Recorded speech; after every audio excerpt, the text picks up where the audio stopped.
உடல்நிலை மனநிலை பாதிக்கப்பட்ட மகன். ஜெய் வீரகாளி. வீரகாளி அம்மா இங்க இருக்கா? வாங்க வாங்க.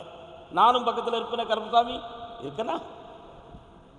செய்வனை கோளாறால் நடந்திருக்குன்னு சொல்லி கோடாங்கி சொல்லிச்சே கேட்டீங்களே. எத்தனை நாள் கோடாங்கி அடிச்சிய? தூரத்தில் காலில் விட்டுவாங்க. அடித்த கோடாங்கி பொய்யா உண்மையானு தெரியணும் ஐயா. அவன் பதில் சொல்ல முடியாம உடச்சி போட்டுறதுன்னு சொல்லிட்டு போயிட்டான அம்மா. உண்மையா? அது கஞ்சி கோடாங்க, கடவுள் கோடாங்க, ஆடி வர சாமியெல்லாம் இறக்கி வச்ச கோடாங்கி. அவன் சொன்னதெல்லாம் உண்மையா பொய்யாங்கிற ஒரு சந்தேகம் உங்க உள்ளத்துல இருக்கா? செய்வனையால நடக்கல, ஆனா அவன் சொன்னா செய்வனை வச்சிருக்குன்னு. அப்படி இல்லை. கிரகங்களால் உன் மனநிலைகள் பாதிக்கப்பட்டது. இந்த நிலைகளிலிருந்து மாற்றி உன் குடும்பத்தை மேன்மையாக்கி தருவது என் செயல். கால் ஒன்று வாச்சல மகனே.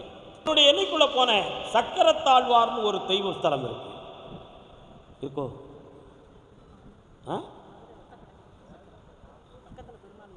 அதான் அதுக்கு பேர் தான் சக்கரத்தாழ்வார் கோயில்.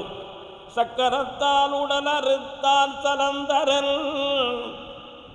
சுதர்சன சக்கரத்தை கையில் ஏந்திய பெருமாளாக காட்சியளித்த கோயில் அது. சரிதான?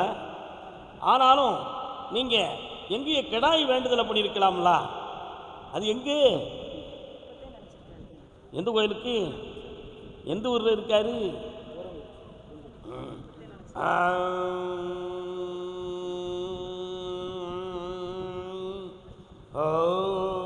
ரோட்டை விட்டு இறங்கணுன்னா வலது புறத்தில், உள்ள போனோன்னு இடது புறத்தில் மேடையில் இருப்பார். அவர் தானே. காலில் விழுத்துவோம். உங்களை நான் சரியாக்கி தந்துடுறேன். என்ன உயிர் வேணுமா பணம் வேணுமா? உயிர் வேணும்ல முடிவோடு செல்வீராக. கருப்பசாமிக்கு